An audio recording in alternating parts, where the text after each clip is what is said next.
Logo, no início da criação do mundo, no segundo dia, Deus criou o céu e a terra. E neste mesmo dia, Deus criou os anjos, arcanjos e querubins. E estes seres celestiais morariam no céu. Entre esses magníficos seres estavam os famosos arcanjos Gabriel, Rafael e Miguel. Mas também havia outra entidade que se destacava entre os demais por sua beleza e esplendor. Seu nome era Lúcifer. Ele era a criatura mais elevada que Deus já havia criado. Mas apesar de ter tantas qualidades, ou talvez justamente por tê-las, Lúcifer foi tomado pela soberba, que é o vício que leva à arrogância, à vaidade e ao orgulho desmedido. A soberba está incluída na lista dos 7 pecados capitais. O orgulhoso Lúcifer se considerava tão perfeito que decidiu criar um trono para si, e este trono ficaria até mesmo acima de Deus. Para concretizar seu plano, o anjo maligno convenceu por meio da mentira que outros anjos se reunissem à sua volta. E assim, o pai da mentira passou a ter ao seu lado 1/3 dos seres angelicais que habitavam os céus. Juntos, eles iniciaram uma batalha pela tomada do céu, mas Lúcifer se depararia com um inimigo formidável.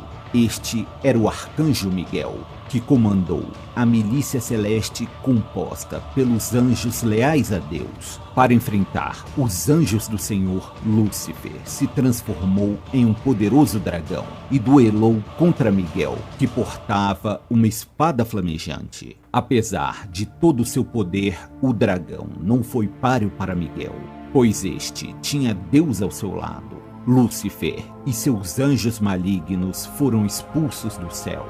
Estes anjos caíram em direção à terra e foram condenados ao inferno. Mas Lúcifer recebeu um castigo ainda maior. Ele, que era o mais belo dos anjos, foi transformado no hediondo Satanás. Lúcifer e seus anjos caídos passaram a habitar o inferno.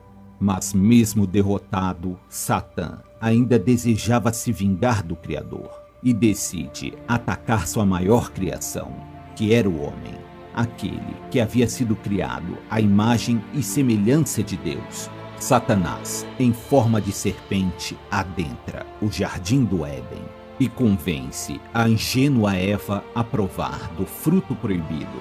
E por meio de sua língua enganadora, Lúcifer foi responsável pelo pecado original, que fez com que Adão e Eva fossem expulsos do paraíso.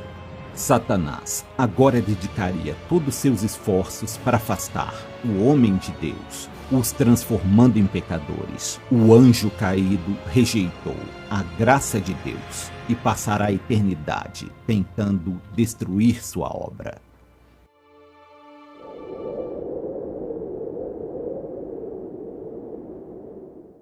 Todos já ouvimos falar de Adão e Eva, que, conforme a Bíblia, foi o primeiro casal de seres humanos criados por Deus. Mas existe um antigo mito judaico que contesta a versão de que Eva seria a primeira esposa de Adão. Este mito afirma que antes de Eva existia outra mulher. Seu nome era Lilith. Diferente de Eva, que surgiu a partir da costela de Adão, Lilith teria sido criada a partir do barro, juntamente com Adão. Por ter sido criada por Deus da mesma forma que Adão, Lilith não se submetia aos desejos de seu marido, pois julgava estar em uma posição de igualdade, e por isso não aceitava ser dominada por Adão. Lilith e Adão habitavam o jardim do Éden, mas a rebeldia de Lilith a colocou em uma situação em que ela deveria escolher entre se submeter ao seu marido ou partir do jardim do Éden. Lilith não estava disposta a abdicar de sua independência. Assim, ela optou por deixar Adão e o jardim do Éden para trás. A primeira mulher partiu para o exílio e se estabeleceu próximo ao Mar Vermelho. Deus enviou anjos para tentar convencer Lilith a retornar ao jardim do Éden, mas ela virou as costas para Deus. Sem sua mulher, Adão passou a se sentir solitário. Deus, vendo que o homem sofria devido a tal solidão, decidiu criar uma nova mulher para ele. E assim, Eva foi criada. Por ter se afastado do Criador, Lilith foi demonizada. Ela passou a ser considerada um demônio em forma de mulher. Em sua forma demoníaca, ela teria o poder de causar doenças em crianças recém-nascidas. E por isso, para proteger as crianças do mal, eram dadas aos bebês amuletos com os nomes dos anjos que tentaram trazer Lilith de volta ao Éden. Estes mitos afirmam que Lilith sentia inveja da vida feliz que Adão e Eva levavam no paraíso. E por isso, como vingança, ela tomou a forma de serpente e enganou Eva, fazendo com que ela e Adão provassem do fruto proibido, o que fez com que o casal fosse expulso do paraíso. A história de Lilith já é bastante conhecida, contudo, esta versão de sua história não está presente na Bíblia, e por isso sua história é rejeitada tanto por católicos como por protestantes. A versão na qual ela seria a primeira esposa de Adão se encontra nos textos do alfabeto de Sirac. Não se sabe ao certo a data em que foram escritos, mas acredita-se que foram criados entre 700 e 1000 d.C., já na era medieval. Mitos com a figura de Lilith estão presentes na mitologia hebraica, babilônica, suméria e assíria. Na Mesopotâmia, a figura de Lilith era vista como uma deidade maligna, ou, quando era identificada como a lua, ela seria vista como uma deusa que teria várias fases e por isso seus diferentes humores. Assim, ela poderia ser vista como uma deusa da fertilidade, mas também como uma figura demoníaca. Existem algumas teorias que afirmam que a ausência de Lilith na Bíblia foi arquitetada durante os concílios que definiram quais seriam os livros canônicos que formariam a Bíblia na forma que hoje conhecemos. Uma figura de Lilith como uma mulher independente e forte se oporia à estrutura patriarcal na qual a cultura judaico-cristã se apoia. E por este mesmo motivo, a figura de Lilith foi abraçada pelo movimento feminista, onde por vezes ela é citada como a primeira feminista. Este movimento afirma que Lilith foi injustamente demonizada, assim como grande parte das mulheres que em nossa história tentaram se opor ao domínio do patriarcado. Seja como uma figura demoníaca ou como símbolo da luta feminista, a história de Lilith ainda é alvo de muito interesse.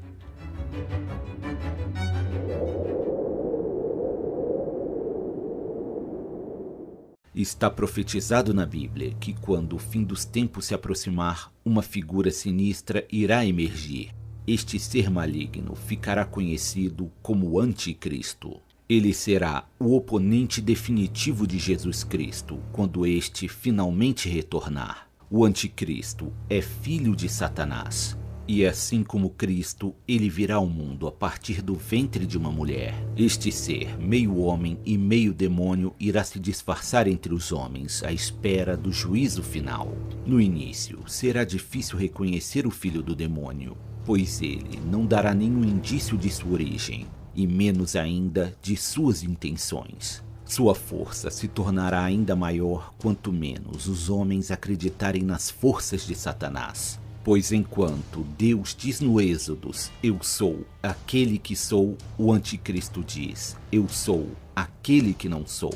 Procurar pelo Anticristo entre os homens, buscando por sinais de maldade, será uma busca infrutífera, pois o filho de Satanás será capaz de realizar os maiores atos de benevolência apenas para disfarçar seu objetivo final, que é destruir a obra do Criador. O Anticristo usará de sua influência crescente para convencer os homens de que não existe o reino de Deus e que o único mundo que existe é este em que vivemos. Negando a existência do céu, ele convencerá os que não têm uma fé genuína no Criador de que o inferno também não existe. E assim, o homem, sem temer o inferno, se tornará alvo fácil das tentações do diabo.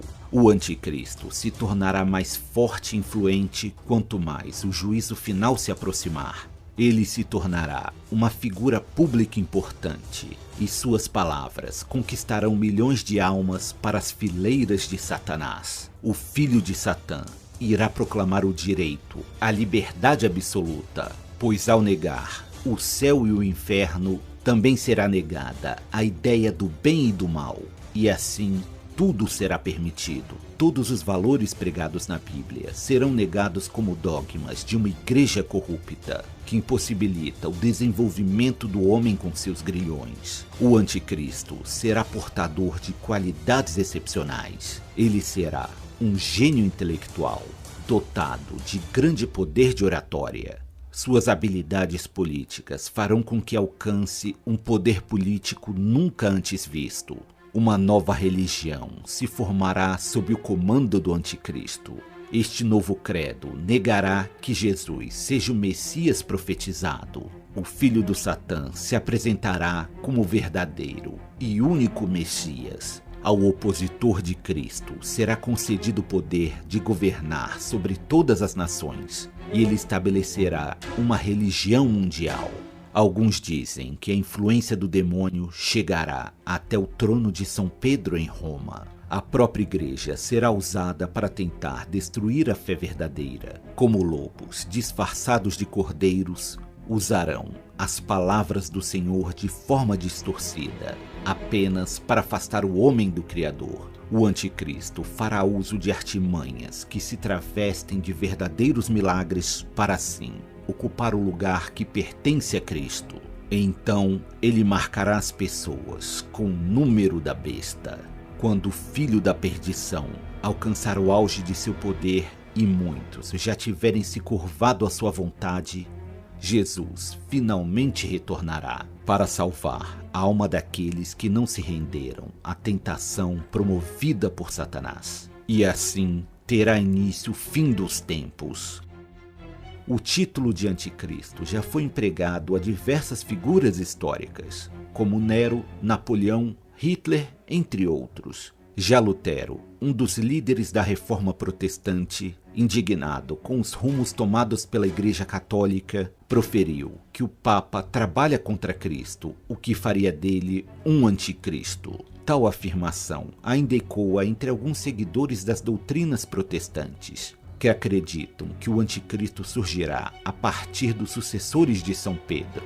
O termo anticristo se vulgarizou, passando a ser usado para apontar todos aqueles que negam a divindade de Jesus, como os ateus, os judeus, muçulmanos e etc. Mas conforme a tradição, o verdadeiro anticristo surgirá de onde menos se espera, e quando sua verdadeira identidade for revelada, já será tarde demais.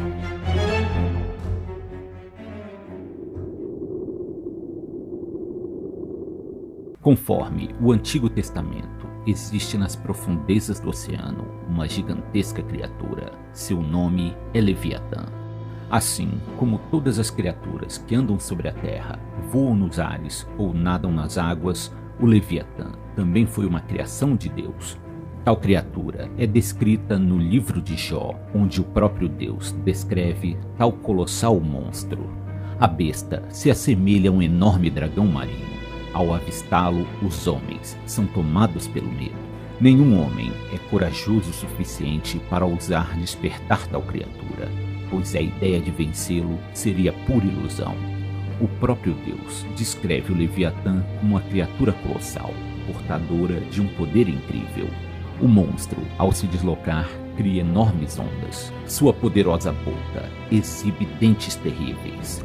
Suas costas são protegidas por escamas em formas de escudo, tão unidas que nem o ar pode passar entre elas. O Leviatã tem um poderoso sopro que atira lampejos de luz. O fogo sai de sua boca e a fumaça flui de suas narinas. Quando tal besta se ergue, até os mais poderosos fogem apavorados, pois espadas, lanças e flechas nada podem fazer contra a criatura que tem seu peito tão duro quanto a mais resistente das pedras.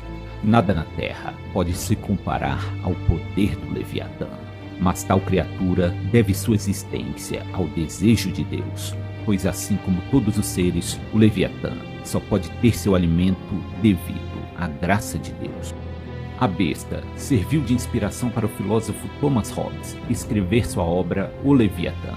De acordo com Hobbes, quando o homem se encontra em seu estado de natureza, onde não existe a presença das leis, eles tenderiam a uma luta de todos contra todos, e o homem seria o lobo do homem.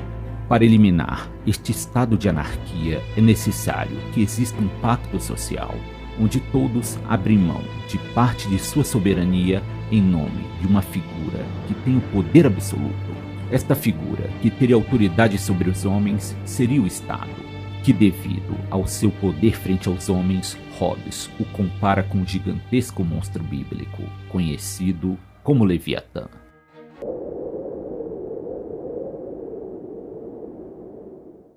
Satanás é o mais poderoso demônio da cultura judaico-cristã. Sua imagem como uma criatura vermelha, chifruda e portadora de um tridente já está cristalizada no imaginário popular. Seu nome significa adversário. Ele seria o contrário de tudo que Deus e Jesus representam. Satanás estaria sempre em oposição a Deus na luta pelas almas dos homens. Tradicionalmente, Satanás é associado à figura de Lúcifer, que um dia já foi uma figura celestial e que, devido ao seu orgulho, se rebelou contra Deus. Lúcifer convenceu outros anjos a lutar ao seu lado contra o Criador, mas esta rebelião foi sufocada pelo arcanjo Miguel, que juntamente com sua milícia divina expulsou os rebelados e os jogou do céu rumo à terra. Lúcifer e os demais anjos caídos passaram a habitar o inferno, e o líder dos anjos rebelados passou a ser identificado como o próprio Satanás. Conforme algumas interpretações, Satanás teria tomado a forma de serpente e convencido Eva a experimentar o fruto proibido, fazendo com que a humanidade fosse expulsa do paraíso. Satanás, quando identificado como diabo, assume o papel da figura que personifica todo o mal. Está descrito na Bíblia que certo dia Deus foi visitado por Satanás, o acusador, e o Senhor lhe apresentou Jó, um homem tão virtuoso e fiel que sua alma estaria fora do alcance de Satanás. Mas o oponente de Deus contestou que Jó só era fiel a Deus porque contava com suas bênçãos e por isso tinha tudo o que queria. Satanás aposta com o Criador que se lhe fosse tirado suas bênçãos, a fé de Jó se tornaria pó e ele amaldiçoaria Deus. Tudo é retirado de Jó, seus bens, seus servos e seu prestígio. Ele chega a perder até mesmo sua família. Satanás acabou perdendo a aposta, pois apesar de todo o sofrimento, Jó se recusou a amaldiçoar o Criador. Mas a mais famosa aparição bíblica de Satanás é seu encontro com Jesus, que havia partido para o deserto sob orientação do Espírito Santo, onde passaria 40 dias e 40 noites em jejum. Vendo a fome que Jesus sentia, Satanás transformou pedra em pão, mas Jesus resistiu à tentação. Satã então desafiou Jesus a se jogar do alto de um monte para ver se seria salvo pelos anjos. Mas Jesus disse que não havia necessidade de pôr o Senhor à prova. Por último, Satanás ofereceu dar o mundo a Jesus se ele passasse a adorar o Senhor do inferno. Jesus rejeitou a mais esta tentação e disse que só devemos adorar a Deus, e então expulsou Satanás. O oponente de Deus, assim como o Criador, enviará seu Filho para a terra para preparar o terreno para a chegada do juízo final. Este filho de Satã ficará conhecido como o Anticristo. Satanás não é uma figura exclusiva da cultura judaico-cristã. Este ser maligno também está presente no Islã. Lá, ele também é conhecido pelo nome de Iblis, e seria um djinn maligno que surgiu a partir do fogo. Iblis odeia a humanidade com todas as suas forças, e sua missão é afastar a humanidade de Deus. Aqueles que se afastarem de Alá e seguirem os passos de Satanás serão lançados no fogo do inferno, onde encontrarão seu justo castigo. Seja no cristianismo, no judaísmo ou no islamismo, Satanás marca sua presença, tentando desviar o homem do caminho do bem e da justiça.